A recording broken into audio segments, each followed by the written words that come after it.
बेनीपट्टी में एक आवाज है सर्वदलीय की बेनीपट्टी का बेटा ही बेनीपट्टी का नेता।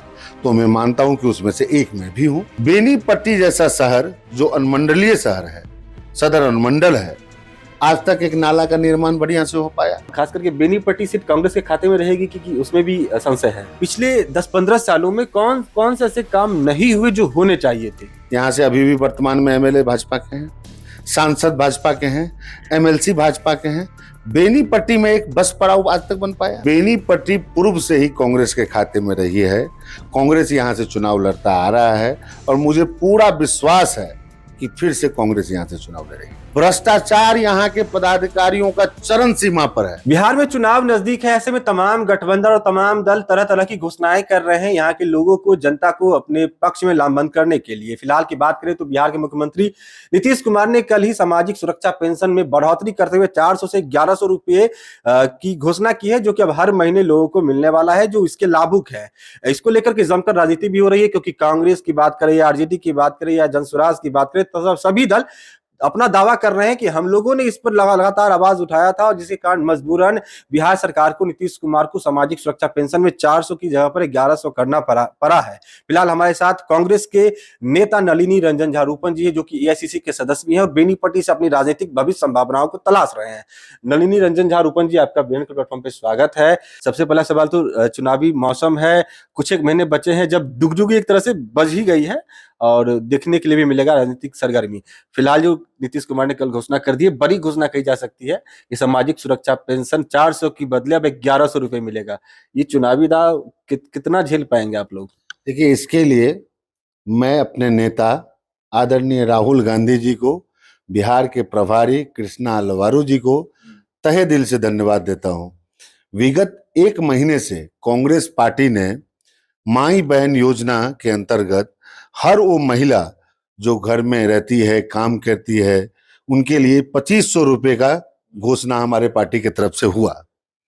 अब जब बिहार के सरकार ने देखा कि भारी तादाद में महिलाओं की उपस्थिति जो हमारा ये ऑनलाइन आवेदन है उसमें हो रहा है, तो उसके बाद इस तरह का घोषणा, मुझे लगता है कि ये कांग्रेस की पहली जीत है और इसके लिए मैं तहे दिल से राहुल गांधी जी को धन्यवाद देता हूं। तो चुनाव नजदीक है और लगातार बैठक भी हो रही है महागठबंधन की तरफ से, लेकिन अब तक महागठबंधन की तरफ से बात करें तो ना तो दलों के लिए सीटों का आंकड़ा क्लियरेंस अब तक हो पाया कि कांग्रेस कितने सीटों पर लड़ने जा रही है या आरजेडी कितने सीटों पर लड़ने जा रही है, ना उम्मीदवार को लेकर के क्लैरिटी है। महागठबंधन में सब कुछ ठीक ठाक है? देखिए, सबसे पहले तो हम आपको बता दें कि महागठबंधन एकजुट है। बिहार की जितनी भी विधानसभा सीट है, मेरे प्रभारी जो बिहार कांग्रेस के प्रभारी महासचिव हैं कृष्णा अलवारू जी ने, अभी जो लास्ट मीटिंग हुआ इंडिया गठबंधन का, उसके बाद वो जो बाहर निकले, उन्होंने एकदम स्पष्ट रूप से प्रेस मीडिया भाइयों को कहा कि कांग्रेस पार्टी बिहार के सारे विधानसभा चुनाव लड़ेगी। इसका मतलब ये था कि इंडिया गठबंधन का जिस भी दल से जो कैंडिडेट होगा, कांग्रेस का हर वो कार्यकर्ता उसे अपना सीट समझेगा और उस सीट को जिताने का प्रयास करेगा। इसीलिए एकदम स्पष्ट है कि इंडिया गठबंधन एकजुट है। रही बात इस तरह की भ्रामक बातों की, तो ये एनडीए से पूछिए। अभी कुछ दिन पहले चिराग पासवान जी ने कह दिया कि मैं सारे सीट पे चुनाव लड़ूंगा। अभी मांझी जी का आप स्पष्ट देख रहे हैं कि क्या रवैया है। उपेंद्र कुशवाहा जी अलग यात्रा निकाल चुके हैं। इसलिए महागठबंधन एकजुट है, जरूरत है एनडीए को एकजुट होने का। हर विधानसभा चुनाव में, पिछले कुछ एक विधानसभा चुनाव जो हुए, जब भी महागठबंधन में कांग्रेस और आरजेडी एक साथ रही है, देखने के लिए मिलता है कि कांग्रेस को बहुत रसाकसी करनी पड़ती है सीट के लिए। इस बार की क्या स्थिति है? कितना पिछले बार की दफा उतने ही सीट मिल पाएगी या सीट में कमी आएगी? और खास करके बेनीपट्टी सीट कांग्रेस के खाते में रहेगी कि उसमें भी संशय है? देखिए, सबसे पहले तो आप ये समझिए कि पूरे बिहार में अभी जितने भी दल हैं, जिस भी पार्टी के, कांग्रेस एक अलग पहचान की तरह पूरे बिहार में काम कर रही है। रही बात कि कौन किस सीट से चुनाव लड़ेगा, तो ये तो हमारे आलाकमान निर्णय लेते हैं शुरू से ही कि हम किस सीट से चुनाव लड़ेंगे, वहां का दावेदार और कैंडिडेट कौन होगा। रही बात बेनीपट्टी का, आपने सवाल पूछा, तो बेनीपट्टी पूर्व से ही कांग्रेस के खाते में रही है।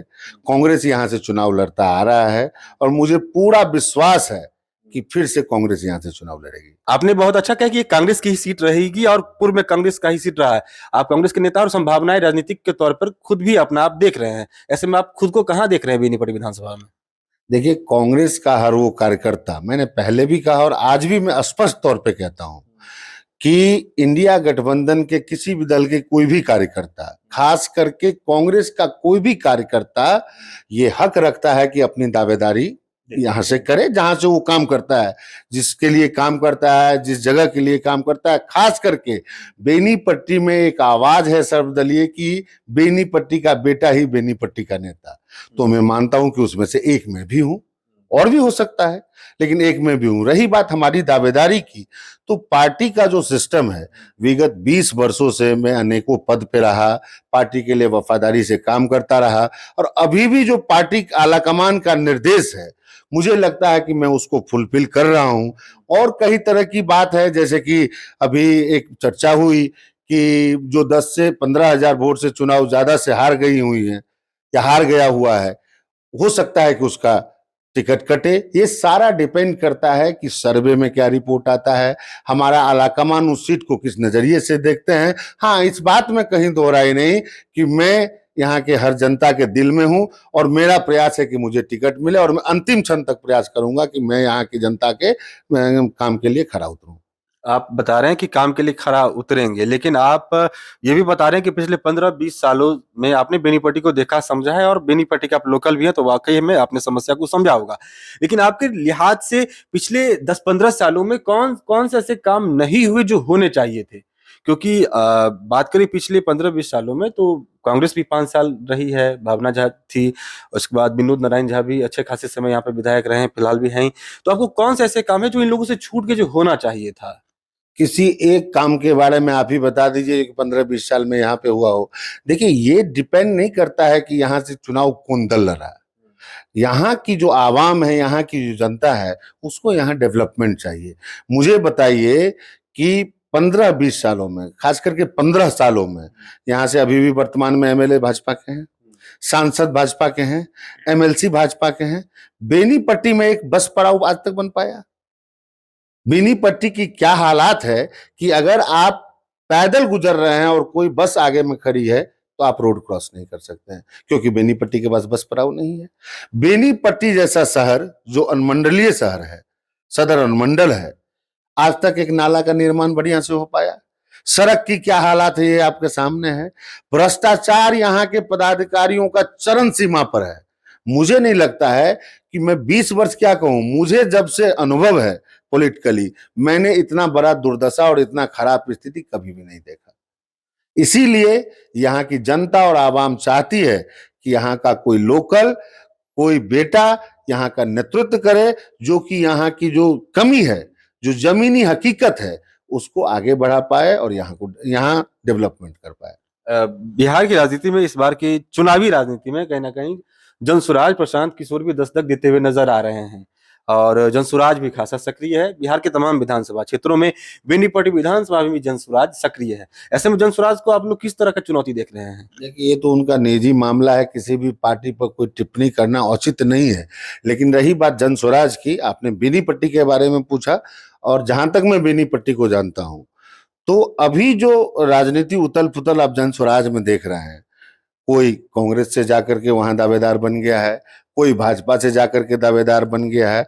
अनेकों दल जो पूर्व से यहाँ काम करते आ रहे हैं और किसी न किसी कारण से टिकट से उपेक्षित हुए हैं, उन लोगों ने अपनी दावेदारी वहीं से की है। अब डिपेंड करता है प्रशांत किशोर जी का कि चुनाव का जब टिकट का घोषणा होगा, तो मैं मानता हूं कि टिकट तो किसी एक ही को मिलेगा।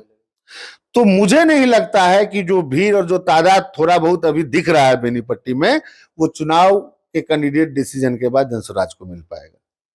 मतलब उतना चुनौतीपूर्ण आप लोग नहीं देख रहे हैं? नहीं, कहीं से भी नहीं देख रहे हैं। हम तो देख रहे हैं कि ये भीड़ टिकट का है। जो 2-4-10 लोग यहाँ पे हैं, वो सब कहीं ना कहीं वंचित होकर के वहां गए हुए हैं, और टिकट तो किसी एक को ही मिलना है। उसके बाद मुझे लगता है कि जिस तरह से जो भीड़ गई है, पुनः वो घर वापसी कर जाएंगे जो जहां पे है। तो ये हमारे साथ एआईसीसी के सदस्य नलिनी रंजन झा उर्फ रूपन थे, जो कि बेनीपट्टी विधानसभा में खासे सक्रिय हैं।